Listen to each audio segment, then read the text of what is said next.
쥐와 고양이는 천적입니다. 쥐는 늘 고양이에게 쫓겨다닙니다. 그런데 그 쥐가 담대할 때가 있습니다. 더 이상 고양이를 두려워하지 아니하고 담대해질 때가 있는데, 언제 쥐가 담대해질 수 있겠습니까? 어떤 때일까요? 쥐가 미쳤을 때,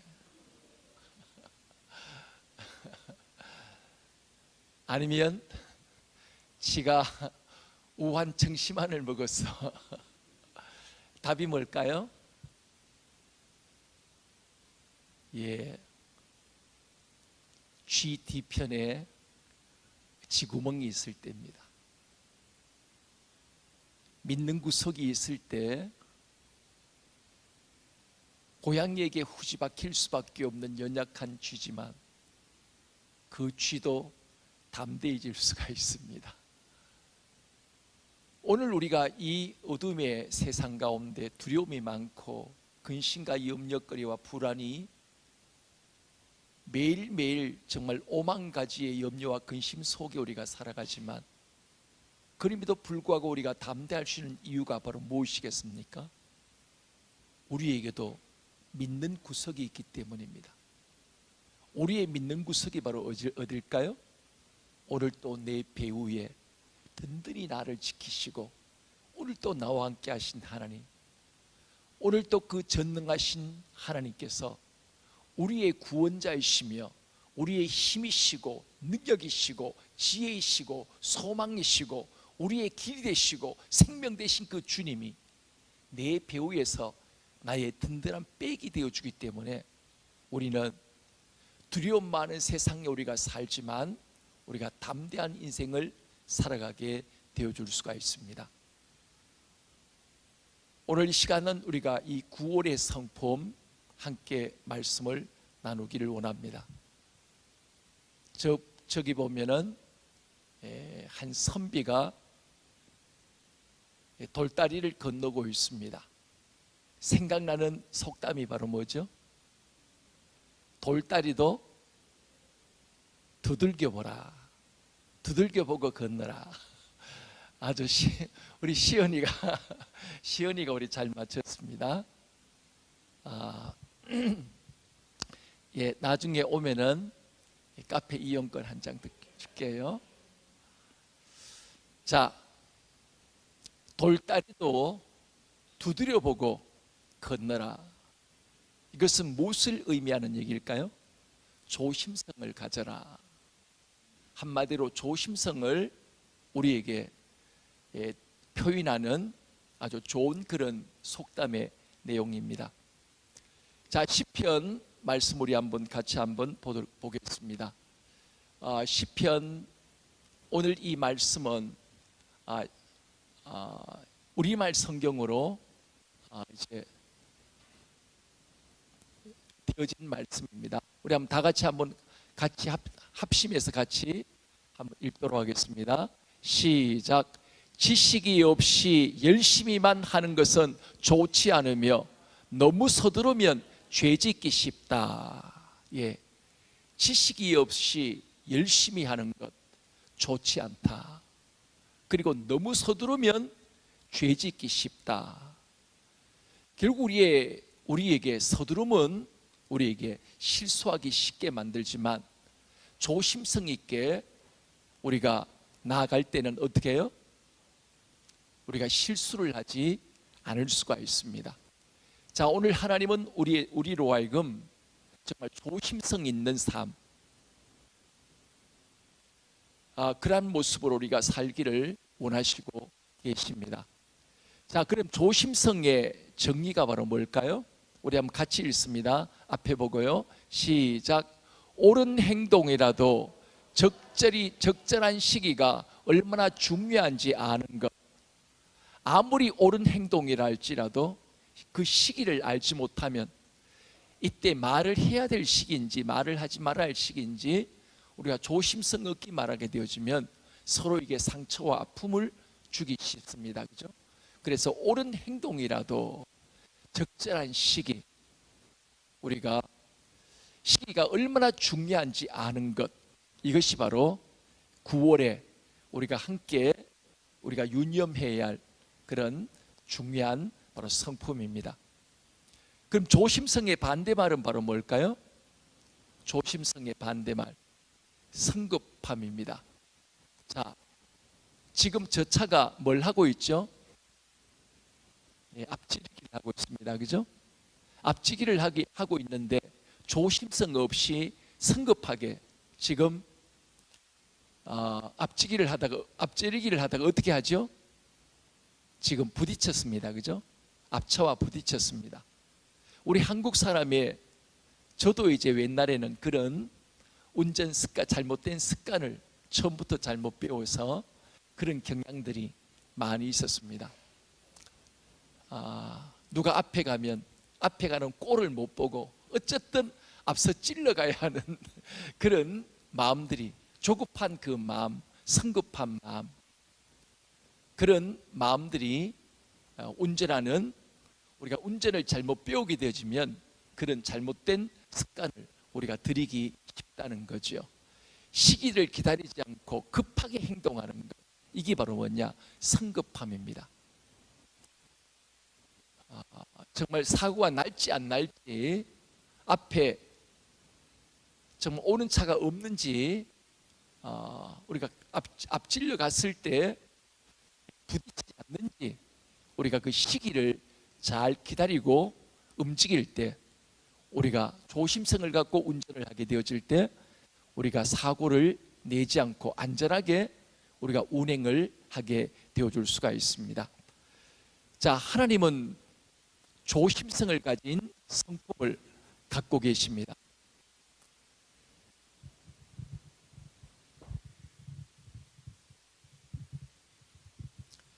자, 하나님은 조심성을 갖고 계신데, 그것이 또한 이 조심성이 하나님의 수많은 하나님의 그 성품 가운데 하나가 조심성입니다. 하나님은 뿔나셨다고 하나님은 저것들 다 죽여버리자. 만일 하나님이 성급한 성품을 가지셨다면 어떻게 될까요? 아마 이 땅에 남아있는 인간은 아무도 없을 겁니다. 우리가 당장 우리가 하나님 앞에 범죄했을 때, 우리가 죄를 지었을 때, 우리가 하나님이 조급한 마음을 갖고 성급한 마음으로 더 이상 기다리지 않고 우리를 하나님은 공격하셨다면 아마 이 땅에 아무도 남아있을 사람이 없을 겁니다. 그래서 하나님은 심판하기에 합당한 때를 기다리시기 때문에 어떤 사람이 이렇게 농부가 얘기합니다. 저 보기 싫은 저 가라지들 다 뽑아버릴까요? 주인이 얘기합니다. 기다려라. 가라지를 뽑다가 알곡도 뽑을까 두렵다. 오늘 하나님은 가라지를 잘못 뽑는 그 조급성 때문에, 우리가 조급함 때문에 알곡도 다칠 수 있는 가능성이 있기 때문에 마지막 기다리셨다가 알곡과 가라지를 분명히 가리시는 그날이, 심판의 날이 분명히 오게 하시고 또 그날에 하나님은 심판하신다는 사실입니다. 예수님 또한 마찬가지입니다. 예수님은 조심성을 가진 신분입니다. 그죠? 어떤 가장 중요한 결정을 내리시기 전 온 밤을 지새워 철야 기도를 하신 다음 결정을 하시고 밤을 새워 기도하시고 주님은 그 일을 언제나 행하셨습니다. 언제나 중요한 일을 앞두고는 하나님은, 바로 예수님은 언제나 기도하셨습니다. 새벽 기도부터 시작하셨고 또한 새벽 미명에, 아니면 예수님이 누가복음 6장 12절 말씀 가운데 예수님이 밤을 지새우시고 기도하셨다는 그 내용의 말씀이 누가복음 6장 12절 말씀에 나오고 있습니다. 자, 이처럼 예수님은 언제나 성급하고 조급하게 모든 것을 움직여 가신 것이 아니라 언제나 조심성 있는 모습으로, 혹시 누가 다칠까, 아무리 옳고 그 일이 시기상으로 적절하게 보이는 그 시기라 할지라도 하나님은 어떤 인생도 다치기를 원하지 않으신다는 겁니다. 그죠? 조심성 있게 모든 것을 움직이시고 행하시는 하나님이심을 우리에게 바로 보여주시고 있습니다. 자, 9월에 이제 우리가 조심성에 우리가 대표적 동물이 있습니다. 프레리 도그라는 동물입니다. 프레리 도그는 몸 길이가 35cm에서 한 43cm 되는데 설치류입니다. 설치류라면 뭐죠? 바로 쥐종류입니다. 그죠? 쥐종류를 가리켜 설치류라 이렇게 얘기합니다. 설치류 가운데 한 종류인데 이 프레리 도구도 대부분의 설치류처럼 그의 생존 가능성을 위해서 뭘 하느냐 하면은 파놓은 굴에 언제나 그 생존 가능성은 어디에 있다는 거죠? 자신이 미리 안전성을 위해서 파놓은 그 굴에 얼마나 빨리 도착하느냐. 그래서 이 프레리 도구는 언제나 조심성을 갖고 자신이 파놓은 그 굴에서 멀리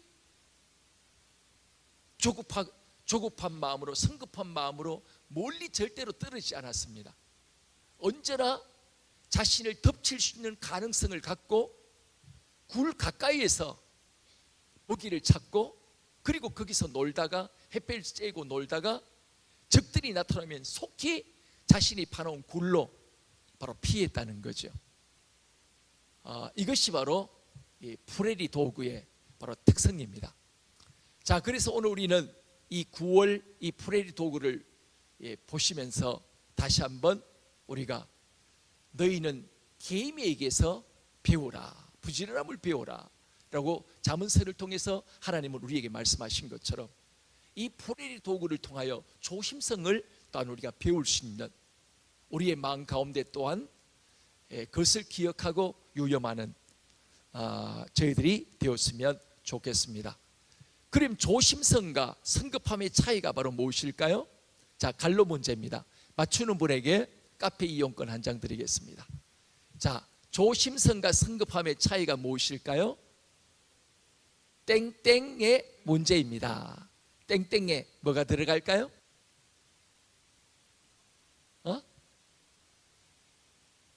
두자. 자, 힌트 드리겠습니다. 앞에 주자가 들어갑니다.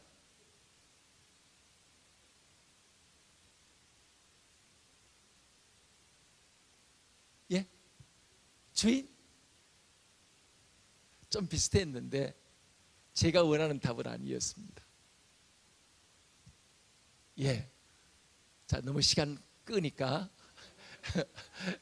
제가 대신 답을 가르쳐 드리겠습니다. 다음 페이지 한번 보여주시기 바랍니다. 조심성과 성급함의 차이가 무엇일까요? 무슨 문제라고요? 주어의 문제입니다.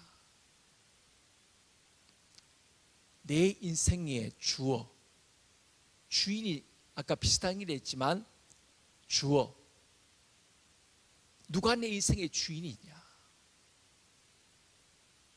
우리가 조심성을 가질 때는 끝까지 우리가 그 시기를 조심하면서 기다릴 수 있습니다. 그런데 내가 주인일 때는 내가 그것을 행하지 않으면 놓칠 수도 있고 또 실수할 수 있다고 생각하기 때문에 내 생각에 따라 모든 것을 내가 내 인생의 주어가 되어질 때, 나는이라고 하는 내가 내 인생의 주어가 되어질 때는 언제나 성급함의 모습을 볼 수밖에 없다는 거죠. 왜요? 내가 행하고 내가 결국 거기에 돌아오는 모든 책임과 모든 대가도 내가 치러야 한다고 하는 그 생각 때문에, 내가 내 인생의 주인이라고 하는, 내가 이것을 행하지 않으면 안 된다고 하는 이 주어의 문제가 결국은 인생의 조심성과 성급함을 결국 결정짓는 중요한 바로 요소가 되어줄 수밖에 없다는 것입니다. 자, 나의 주인은 누구입니까? 여러분의 삶의 주어는 누구죠? 여러분이 여러분 인생의 주어입니까? 아니면 여러분의 인생의 주어가 누구입니까? 돈이 주어입니까? 아니면 사람이 주어입니까? 아니면 자식이 주어입니까? 아니면 여러분의 명예심이 주어입니까? 아니면 여러분의 또한 여러분의 스펙이 여러분의 인생의 주어입니까? 나의 주인은 누구인가? 결국 인생의 문제는 주어의 문제입니다. 과연 내 인생을 이끌어가는 것이 나 자신인가? 아니면 그분, 내 인생의 진짜 주인이신 하나님이 내 인생의 주어이신가? 결국 이 문제가 내 인생의 모든 결정을 결정짓는 가장 중요한 요소가 결국 우리의 삶의 이 주어의 문제임을 우리는 잊지 않아야 합니다. 우리가 왜 조심성을 갖고 느긋한 인생을, 우리가 느긋한 마음을 우리가 갖게 되어줄 수 있죠? 예수님이 내 인생의 주인임을, 그분이 행하시는 모든 일은 옳다. 결코 하나님은 실수하지 않으신다. 나의 실수조차도 하나님은 합력하여 분명히 선을 이루실 거야.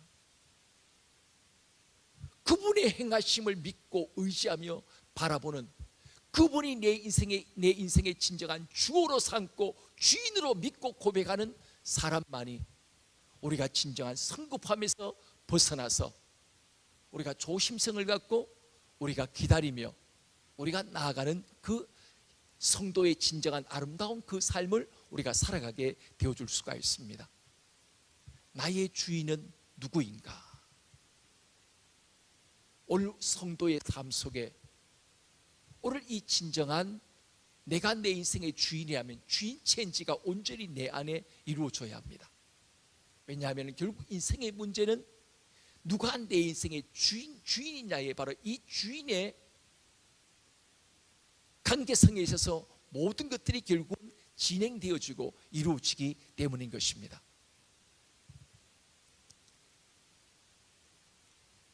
우리가 조심성을 키우기 위한 10가지의 중요한 내용이 있습니다. 1 하면 같이 읽습니다. 1. 하나님의 길이 내 길 높음을 깨닫는다. 2. 결과를 고려한다. 3. 하나님을 먼저 찾는다. 4. 다른 사람에게서 배운다. 5. 거의 기다린다. 6. 행동하기 전에 생각한다. 7. 안전수칙을 따른다. 8. 허락을 구한다. 9. 때를 가려서 말한다. 10. 위험을 경계한다. 오늘 결단의 기도는 2가지로 이 시간 오늘 밤 우리가 함께 기도하기를 원합니다. 주인 되신 하나님을 신뢰하지 못함으로 성급하게 살았음을 용서하소서. 2번째, 하나님이 내 삶의 주인 되심을 신뢰합니다. 내 삶의 주인 되신 성령님이 진정 내 삶의 주인 되심을 오늘 또 내 안에 살아 역사하셔서 내 삶을 이끌어 가심을 믿습니다. 오직 성령의 충만함으로 제게 부어주시옵소서. 이 고백을 담아 함께 오늘 밤 우리가 나가기를 원합니다.